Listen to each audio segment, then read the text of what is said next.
Mentes Vencedoras, apresentado pelo psicólogo Miura, o podcast de entrevistas inspiradoras que retrata a trajetória dos campeões, o quanto a inteligência emocional, os fatores psicológicos afetam nos resultados, mostrando que o desenvolvimento psicológico é treinado para se atingir a excelência profissional.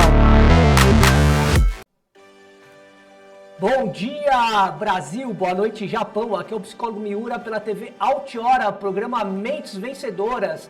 Um programa que aborda a parte psicológica dos entrevistados, onde eles falam sobre a pressão, sobre como é esse dia a dia, sobre as dificuldades e como é que eles determinam, planejam e caminham juntos para o sucesso dentro de todo um planejamento do futebol. E aí hoje vamos...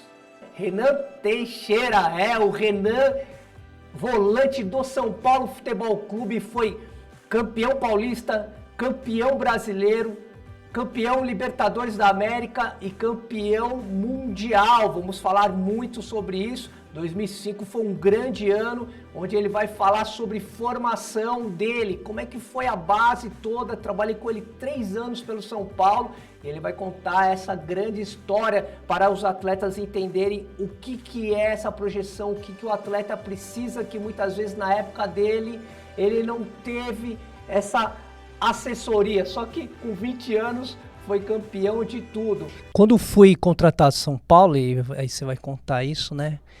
Chega uma geração nova no São Paulo, 2002, né? Com um coordenador Cilinho ali, né? E aí chega Ivan, aí futuramente chega Zé Sérgio, o Silva já estava lá, né? Assim como o Visoli, né?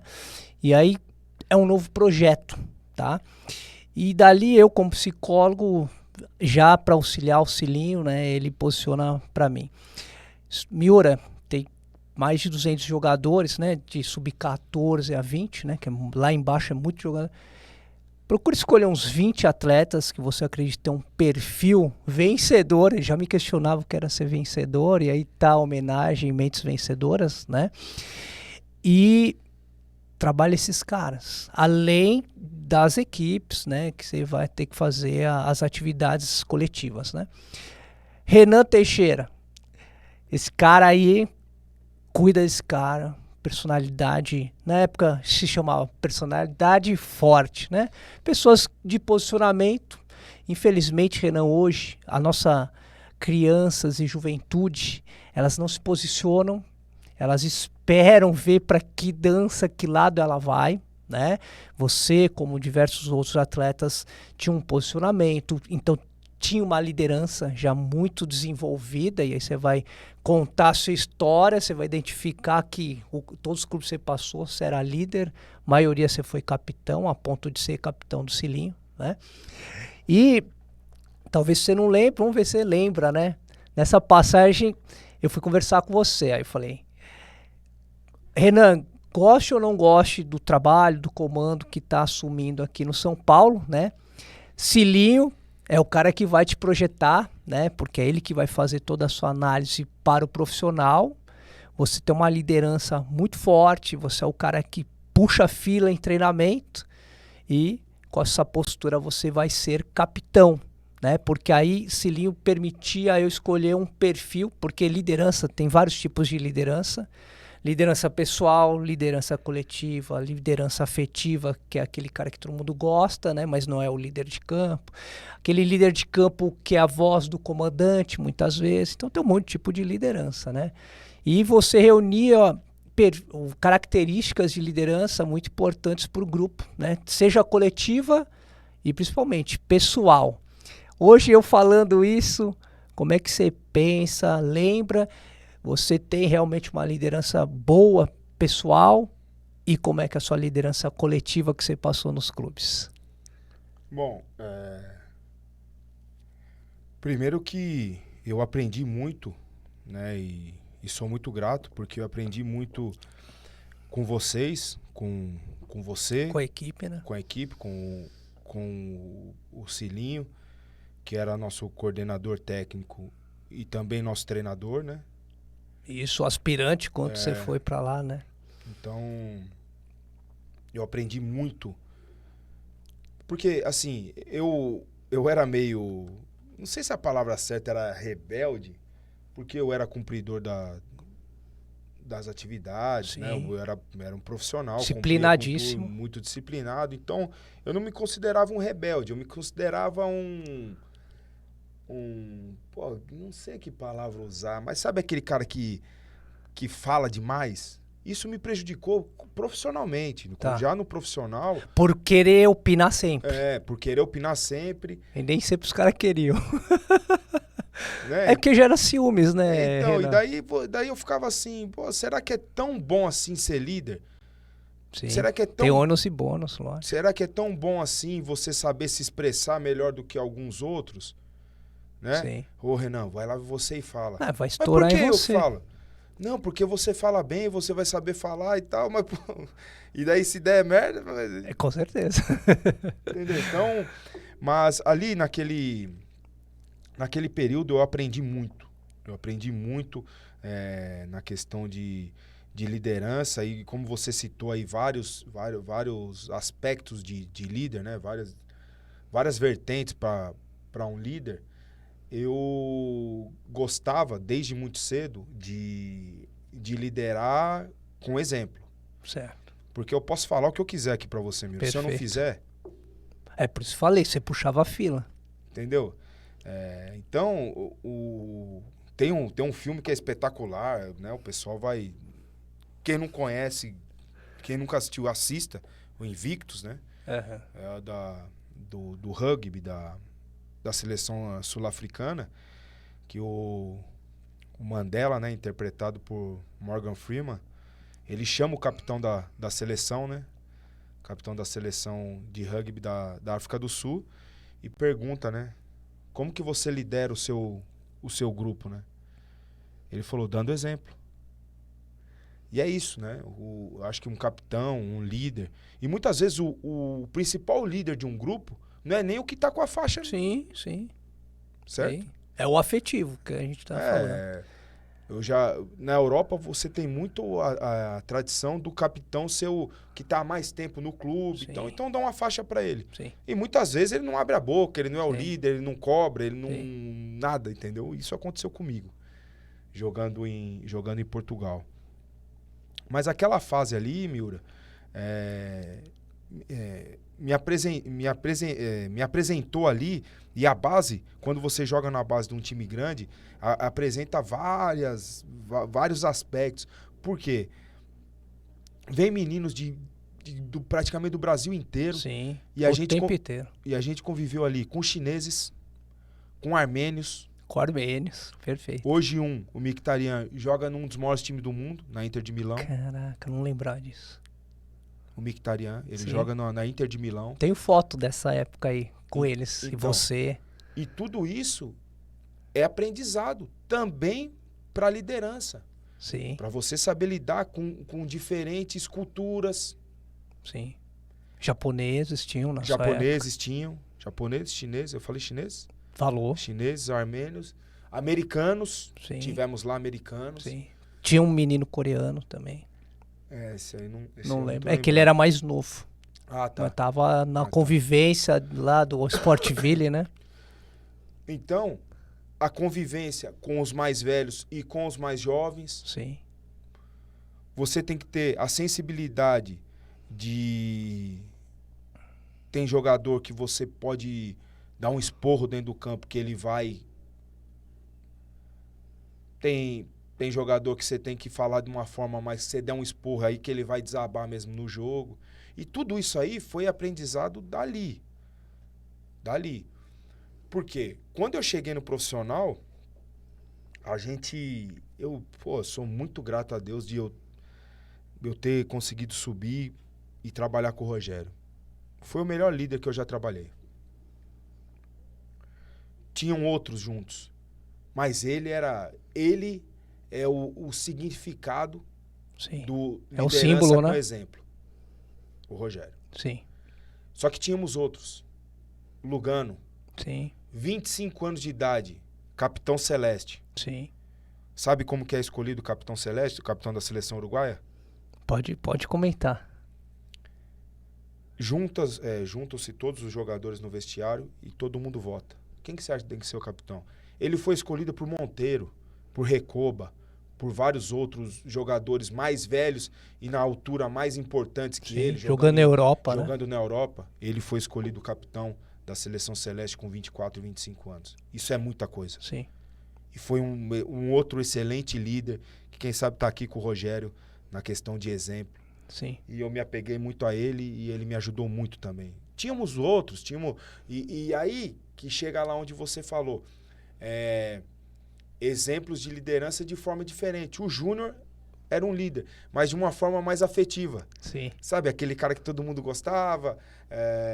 Mas no grupo precisa ter um cara, né? Sim, que quebra aquela sim. seriedade, aquele estresse, né, Renan?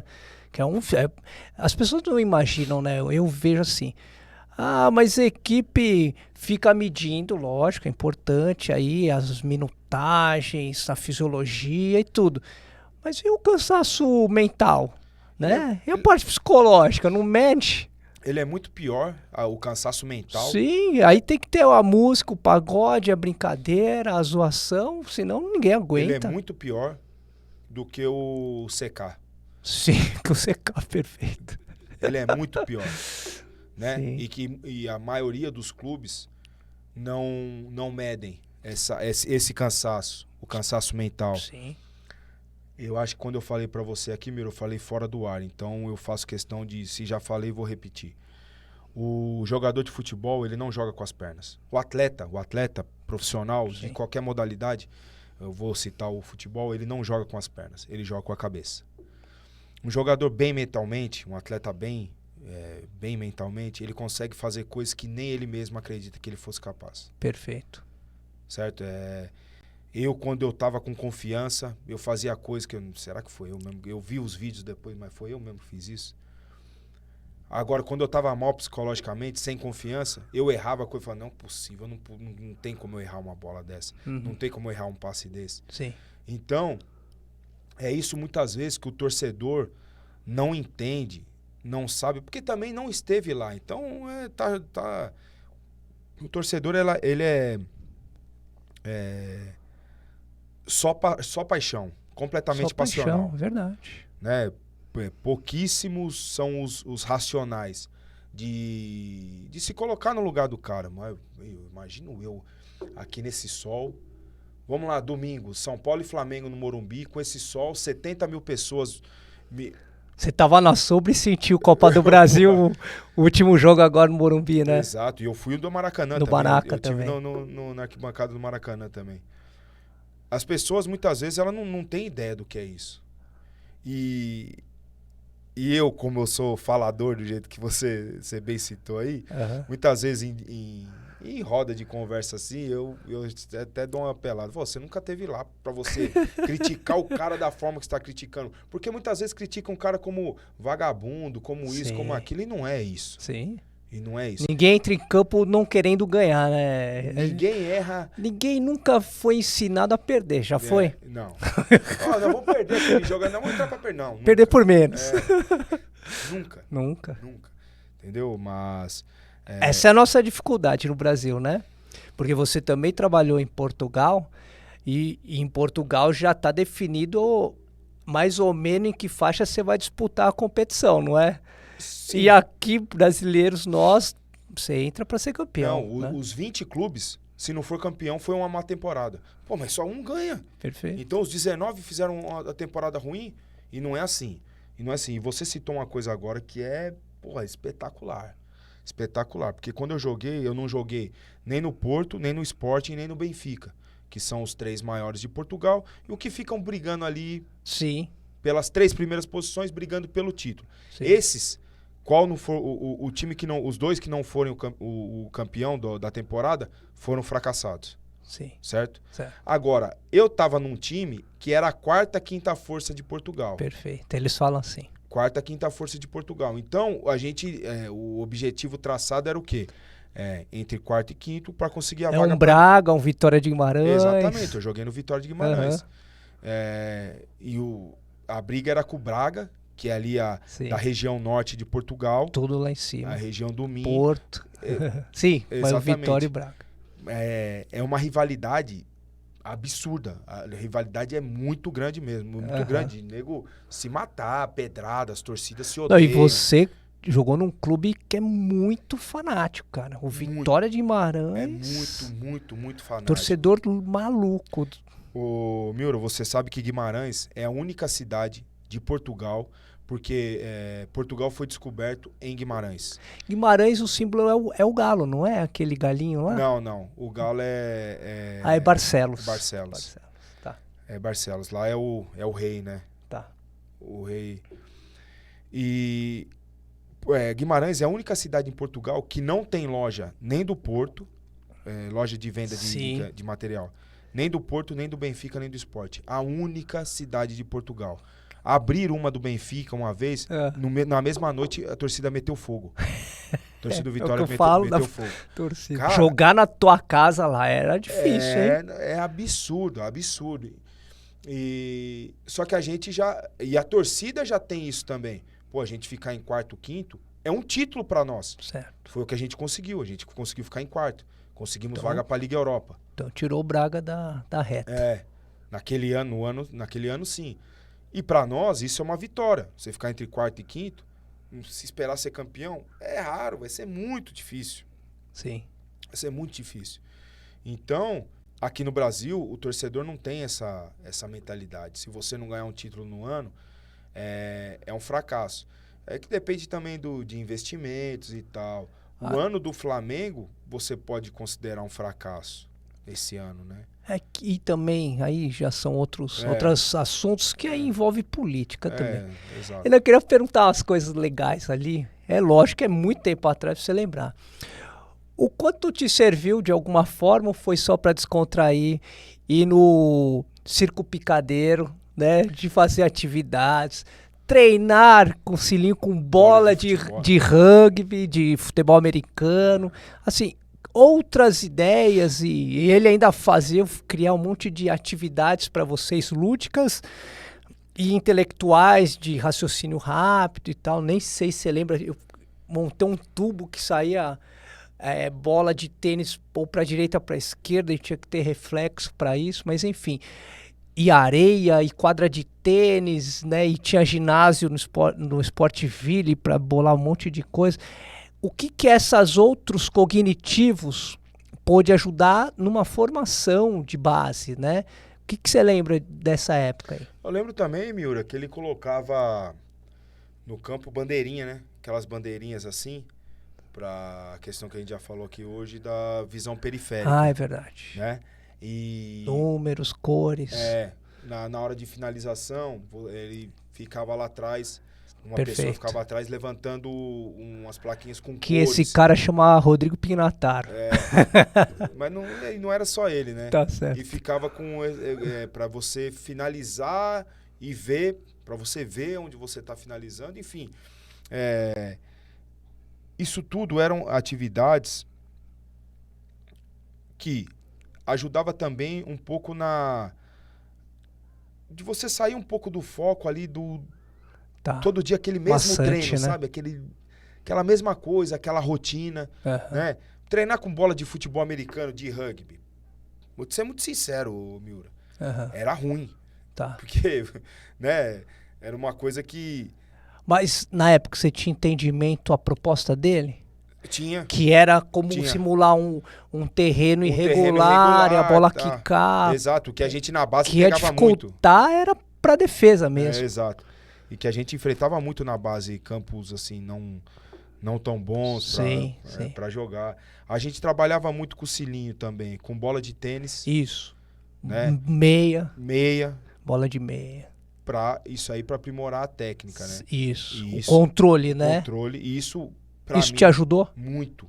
Pra mim foi muito bom isso daí. Que a bola não queima, né? A bola chega e você mata ela, né? Se você conseguir controlar uma bolinha de tênis, quando chegar uma bola de futebol normal, você vai ter muito mais facilidade, né? Certo. E isso foi um dos detalhes que me ajudou muito. E o quanto ele te estimulou, você e o Ale, bolas longas. E eu tenho certeza que isso foi muito importante na carreira de vocês. Sim, ajudou demais. E a gente treinava muito isso. Ele exigia muito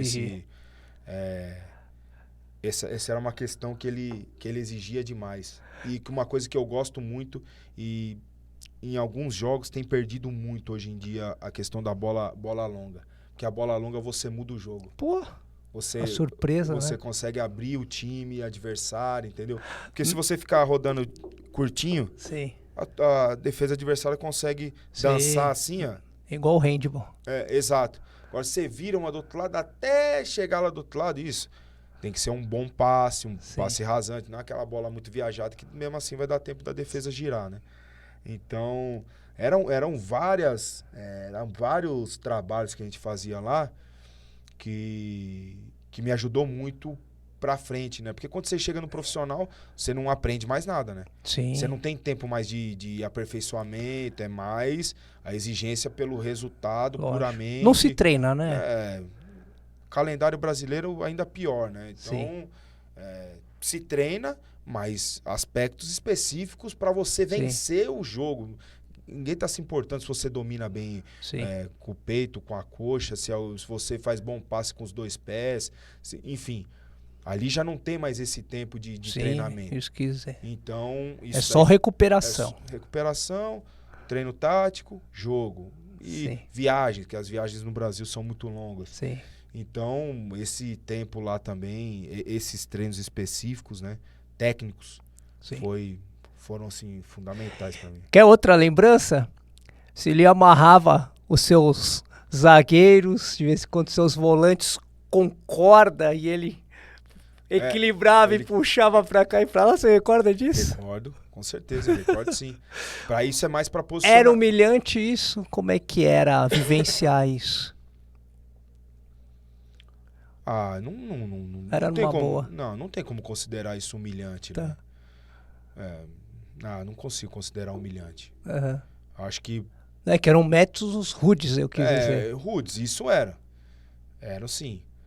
Quem sabe poderia ser feito o mesmo trabalho de uma forma diferente. Sim. Mas o Cilinho era completamente peculiar, né? Ele nunca fazia as coisas de uma forma... Perfeito. Ele criava, inventava simples, muito. Ele inventava... qual foi a outra que veio na minha cabeça agora? A gente fazia coletivo, todo mundo com o mesmo uniforme. Perfeito. Pra todo mundo com o mesmo cabeça uniforme. em pé.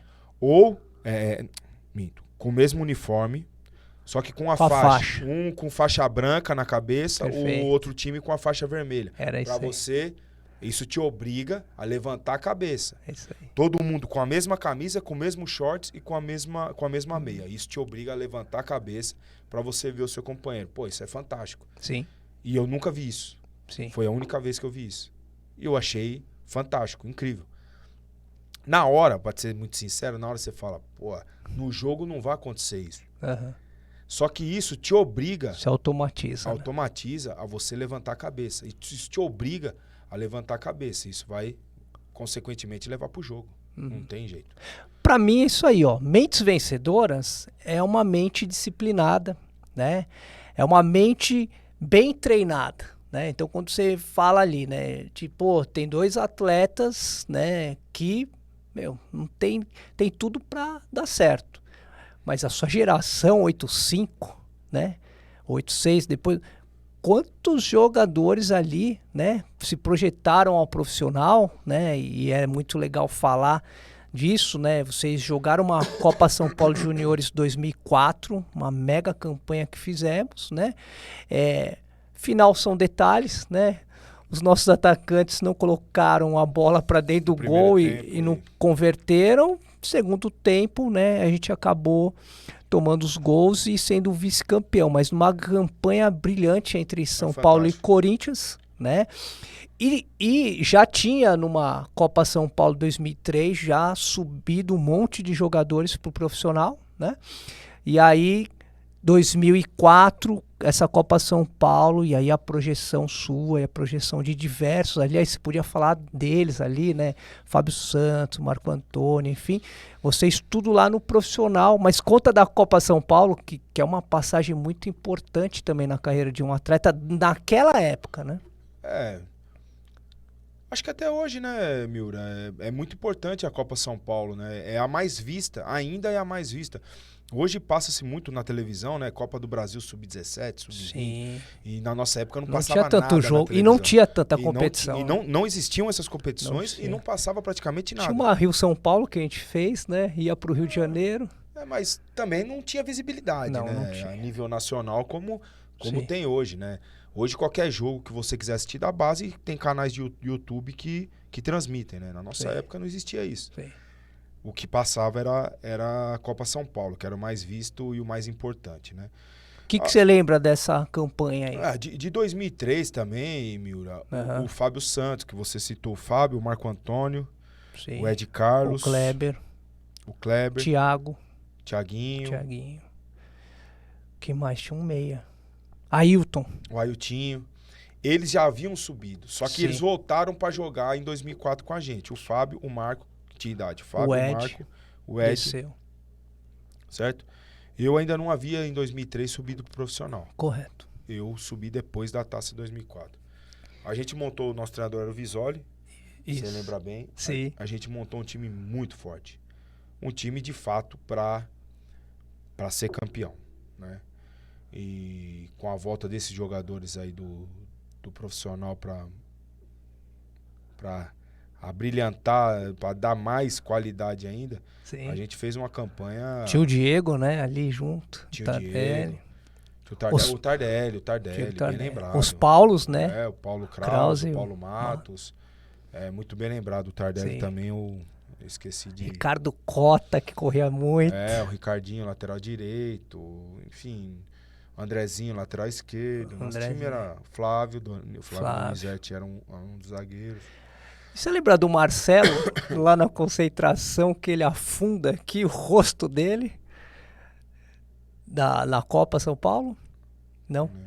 Não lembro desse detalhe, dessa história. Ele é o 25, ele brincando lá na cama, cai com o rosto bem na quina da cama, afunda. Afunda assim, ó. Aí vai pra casa. Eu não lembro Aham. dessa história. Tá, e aí, Copa, como é que... Foram jogos difíceis, né? Foram Fluminense, muito, Fluminense num campo Palmeiras. choveu muito. É uma característica também específica da Taça São Paulo. Aqui em Chuva. São Paulo chove muito nessa época do ano. Aquelas chuvas de fim de tarde. Então, Sim. a gente pegou esse jogo contra o Fluminense, o campo impraticável. E fomos pros pênaltis num Fluminense que tinha Arouca, tinha o Rodrigo Tiuí. Rodrigo Tiuí, que depois eu vim jogar com ele também. Era um time muito forte, vários jogadores aí. Se eu não me engano, o Thiago Silva era zagueiro desse time, se eu não me Aí eu engano. não recordo. Idade tinha, se eu não me engano ele tava. Bom, era um time muito forte, a gente conseguiu passar nos pênaltis. E a gente tinha enfrentado eles na Copa Rio São Paulo. A gente tinha ganhado de 5-2 neles. Exato. Então eles já conheciam a gente. Nosso time era melhor, pra te ser sincero. É que a questão A chuva, da né? chuva do Nivelou, campo ali né? não nivelou. Não teve jogo, Não teve né? jogo, era chuva É. pra lá, chuva pra cá. Do jeito que vem, tira. Eu tenho fotos desse jogo. Foi mesmo muito complicado. Passado o Fluminense, a gente pegou o Rio Branco? Foi André. Santo André. Santo André. Já em Santo André, já aí saímos foi, de Suzano aí foi, e fomos para foi difícil. Santo André. Daí já foi bem mais entretanto, num campo muito melhor para se jogar, né? A gente conseguiu ali praticar melhor o jogo. Passamos pelo Santo André. Aí semifinal para Palmeiras. Daí na sequência pegamos o Palmeiras. Você lembra com 20 batedor da polícia na frente?